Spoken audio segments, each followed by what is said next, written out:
Bonsoir à tous, bienvenue sur Monaco Info pour une nouvelle édition. Voici les titres de ce jeudi 27 juillet. L'AS Monaco dévoile son maillot third pour la saison 2023-2024, baptisé Océano. Il est dédié, vous le verrez, au monde marin. Nous écouterons d'ailleurs l'avis des supporters. Nous recevrons ce soir le secrétaire général de la Croix-Rouge monégasque à quelques jours du gala qui accueillera notamment le chanteur Robbie Williams à la Salle des Étoiles. Puis nous ferons un saut du côté du Portugal où débutent le 1er août prochain les Journées mondiales de la jeunesse. Ferxel Fourgon, qui est présent sur place, nous livrera son témoignage. Et à la fin de ce journal, redécouvrez l'exposition Le Prince et ses animaux proposée au jardin animalier dans le cadre des commémorations du centenaire de la naissance du prince Régnier III. C'est chaque saison un petit événement pour les supporters. Avant même de connaître la couleur du maillot away, l'AS Monaco a dévoilé hier son maillot third pour la saison 2023-2024. La présentation était organisée hier au musée océanographique, un lieu qui n'a pas été choisi par hasard. Vous allez comprendre pourquoi dans ce reportage de Yannick Debever et Alban Gingembre. Il s'appelle Océano et il va habiller de blanc et bleu azur les joueurs de Monaco la saison prochaine. Ce troisième maillot, c'est une concrétisation du partenariat signé en avril dernier entre l'Institut océanographique et le club de la Principauté qui s'engage désormais dans la sensibilisation à l'écologie auprès des jeunes. L'AS Monaco Football Club nous soutient financièrement, nous demande des actions de pédagogie, d'animation pour leurs joueurs qui, vous savez, ont un programme à côté de leur entraînement, ont un programme d'éducation qui est très important. Donc ils sont éduqués, formés également à l'océan, à la biologie. En plus du message de préservation des océans, l'ASM et son équipementier CAPA se sont engagés à reverser 5 € à l'Institut océanographique sur chaque vente de ce maillot. C'est des campagnes de sensibilisation auprès des jeunes. Et donc depuis mars-avril où on a signé cet accord, on amène des jeunes de l'académie, on a eu des tournois de jeunes, on les amène ici. Donc on va continuer ces actions de sensibilisation des jeunes par rapport à l'écologie en général. Toujours plus originaux à travers l'Europe, les troisièmes maillots sont devenus de véritables atouts marketing pour les clubs. Ce bleu-azur habillait déjà les Monégasques lors de la saison 1994-1995. Rien de nouveau finalement, si ce n'est ce symbole d'engagement en faveur des océans. Je crois que c'est un beau symbole d'associer un peu deux passions de notre prince, la protection de l'océan et le sport et en particulier le football. Donc moi je le trouve très très beau.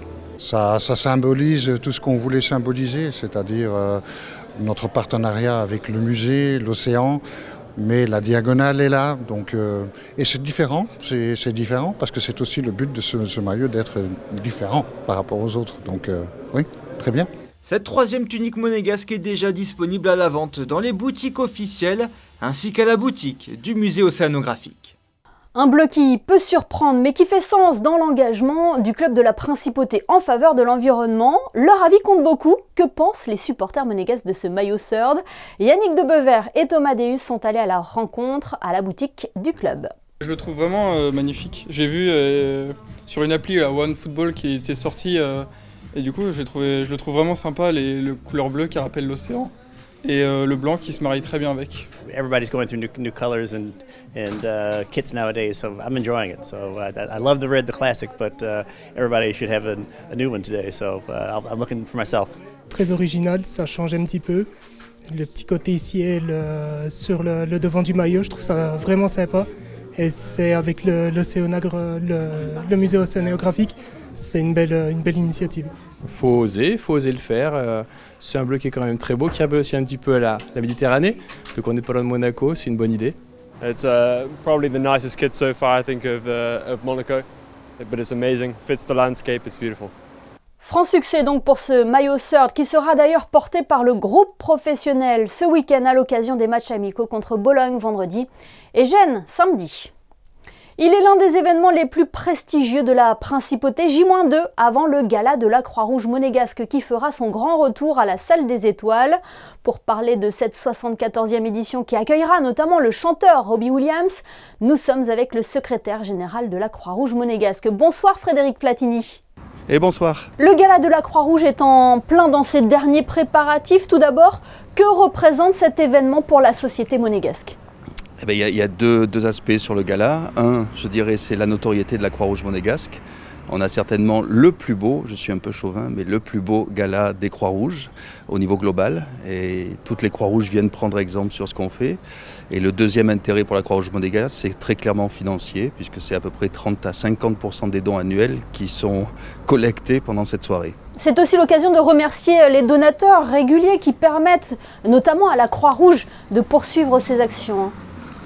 C'est l'occasion de remercier déjà les membres de notre conseil d'administration et également effectivement tous les donateurs de la Croix-Rouge monégasque. Alors depuis 2021, l'événement avait été délocalisé place du Casino. Il est de retour à la salle des Étoiles cette année. Pourquoi ce choix ? Pour des questions techniques, il y a des travaux en ce moment au niveau du Café de Paris, mais rien n'interdit que la Croix-Rouge rebouge l'année prochaine sur la place du Casino, mais je laisse notre président en décider. Le président, le prince Albert II. Après Alicia Keys, c'est Robbie Williams qui donnera un concert exclusif. Pour celles et ceux qui s'en rappellent, il s'était déjà produit sur le Rocher pour les 10 ans de règne du prince Albert II en 2015.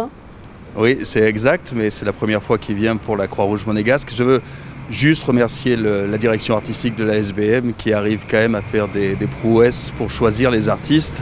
Et comme vous le dites, après Alicia Keys, Robbie Williams, je pense quand même qu'on a une belle programmation. Cette soirée sera ponctuée par une tombola. Est-ce que vous arrivez à chiffrer un petit peu les bénéfices qui sont réalisés par un gala de la Croix-Rouge ? C'est entre 30 et 50% des dons qui sont reçus, donc on attend un minimum de 500 000 € de la soirée par an. Alors 2022 marquait les 40 ans de présidence du prince souverain. Est-ce que cette année, il y aura un hommage qui sera rendu au prince Régnier III, dont on célèbre le centenaire de sa naissance ? Il avait présidé la Croix-Rouge de 1949 à 1958, si je ne me trompe pas. C'est tout à fait vrai, ça a été aussi le président de la Croix-Rouge monégasque.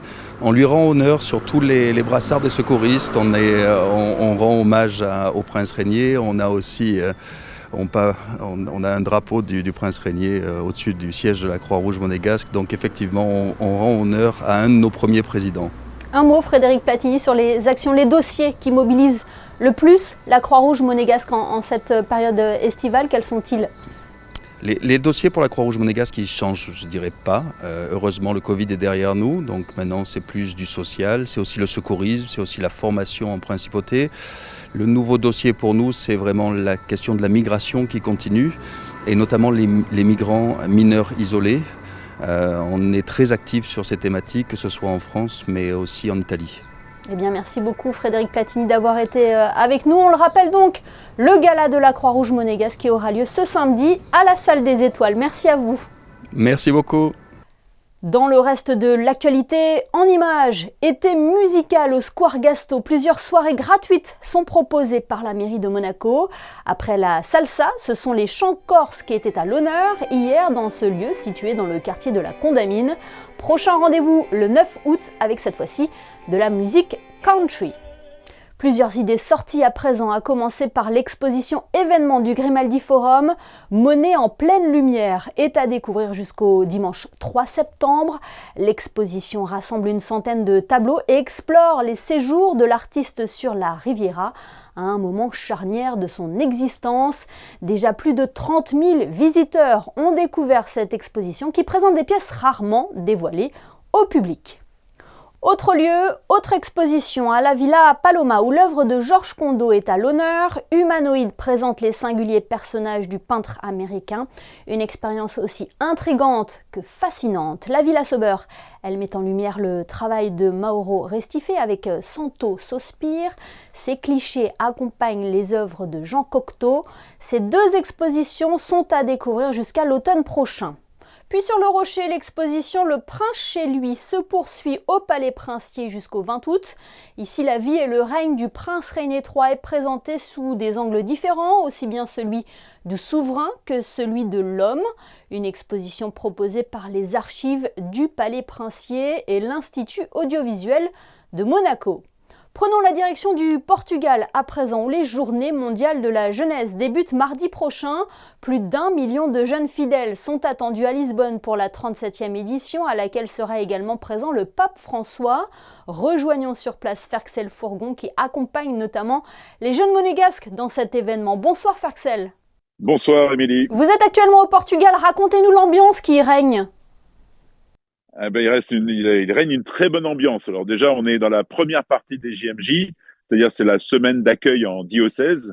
Alors on est accueilli on n'est pas encore à Lisbonne, hein, on est à une centaine de kilomètres de Lisbonne, dans une ville qui s'appelle Vila Viçosa, avec mon parfait accent portugais.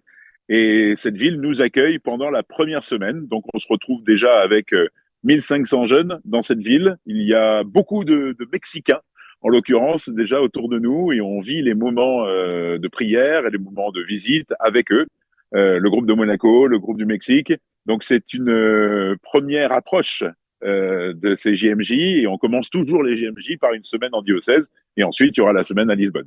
Ferxel, c'est un véritable moment de communion autour de la foi pour ces jeunes, hein. Je pense que de trouver tous ces jeunes autour de soi, et tous ces jeunes qui montrent une foi simple, joyeuse, souriante, ça crie de tous les côtés, chaque fois que les groupes se croisent, ça hurle, ça chante, et d'avoir ça, et d'avoir cette émotion, et même moi, me met en émotion de voir ces jeunes qui finalement sourient et arrivent à avoir bien une approche de la foi qui est complètement différente de ce qu'on peut vivre chez nous. Et peut-être on a cette image d'une église qui est un peu vieillissante, et là, ça leur montre, et ça leur donne une force énorme, parce qu'ils vont revenir à Monaco en se disant, ben voilà, on a autour de nous des jeunes, et dans le monde, il y a des jeunes qui ont envie aussi de vivre Jésus de manière simple et de manière complètement ouverte, dans la joie, et ça, c'est vraiment important. Émotion et émulation, parce que des millions de jeunes du monde entier seront au rendez-vous de ces JMJ. Et oui, ils attendent plus d'1,5 million de jeunes à Lisbonne. Donc après, vous avez compris, on est dans un diocèse d'Evora, dans cette ville de Vila Viçosa. Et ensuite, tout le monde va se réunir à Lisbonne.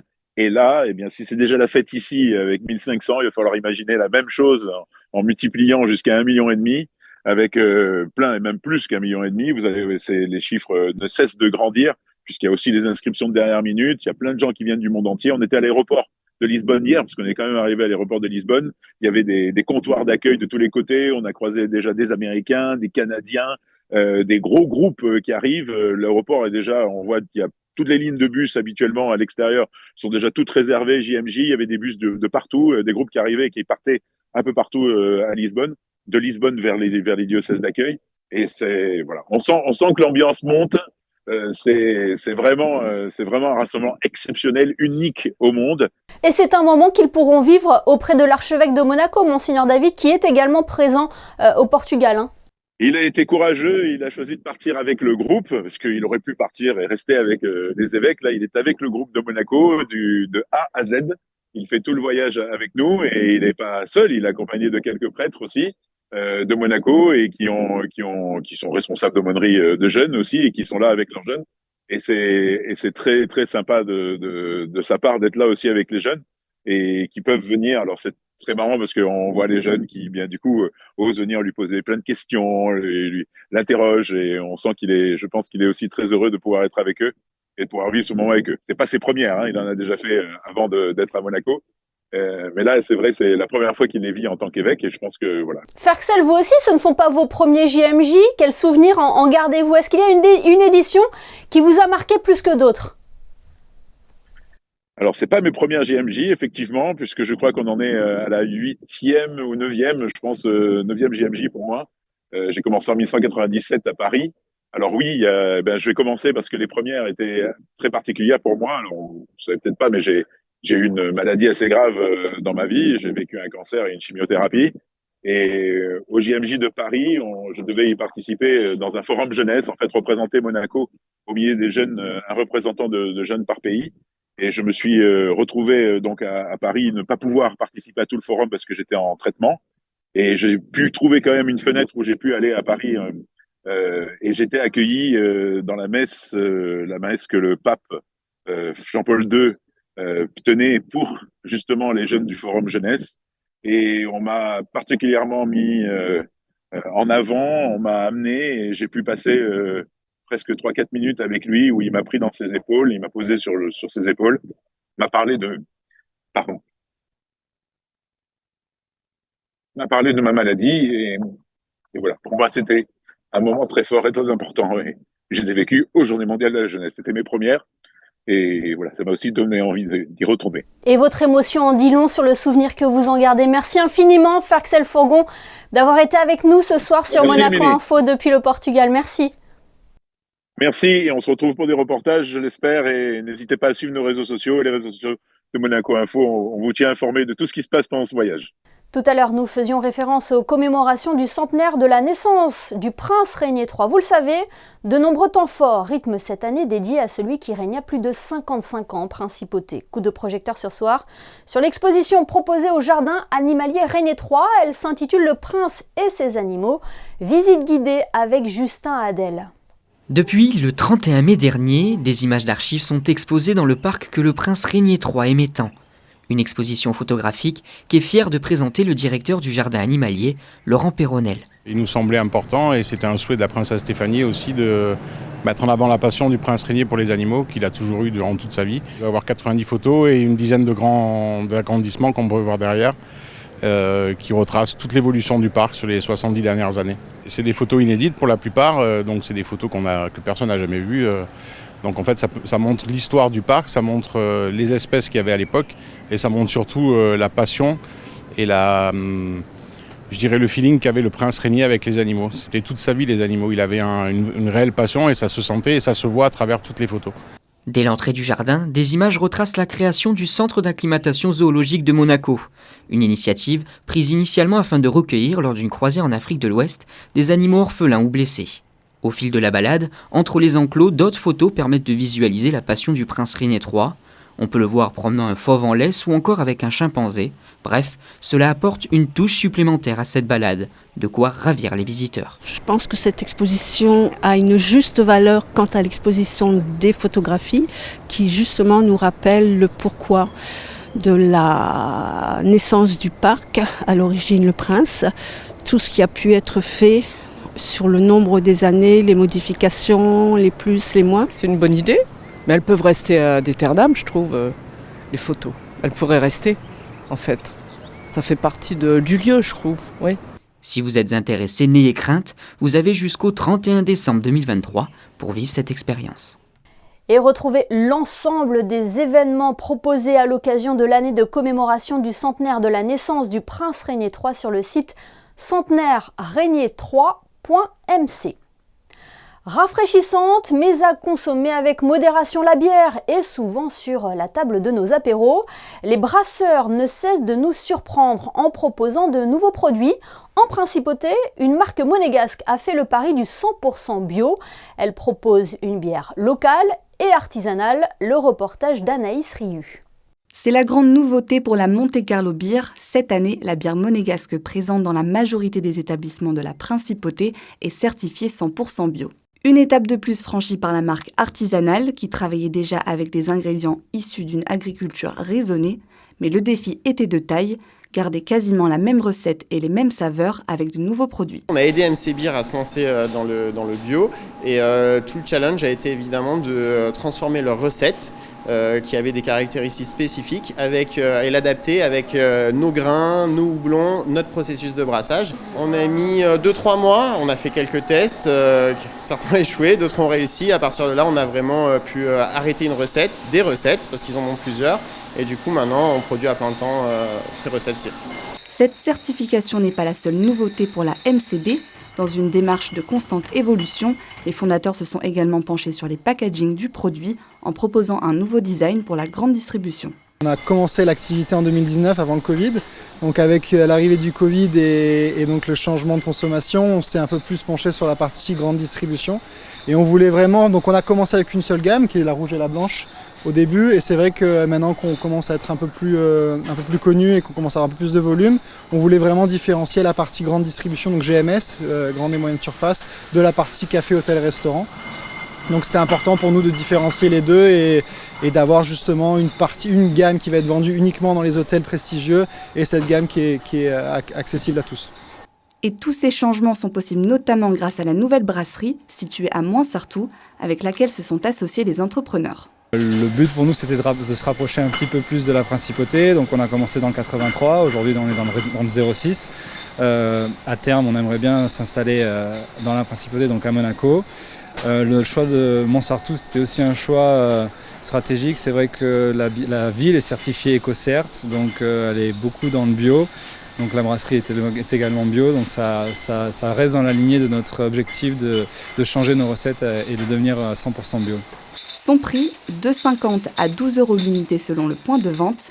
Et après 200 000 bouteilles vendues l'année dernière, la MCB souhaite au minimum doubler son chiffre en 2023, avec des exports également à l'international, comme en Grèce, au Japon ou encore en Chine. Avant de nous quitter, faisons un point sur vos prévisions météo avec vous, Frédéric Hélion. Bonsoir, quel temps fera-t-il vendredi ? Le ciel sera voilé en début de journée, Émilie, avec des nuages le matin, puis dans l'après-midi, les éclaircies prendront le dessus et le ciel sera bien plus dégagé. Les températures seront comprises entre 20 et 26 degrés. Vendredi 28 juillet, ce sera la Saint-Samson.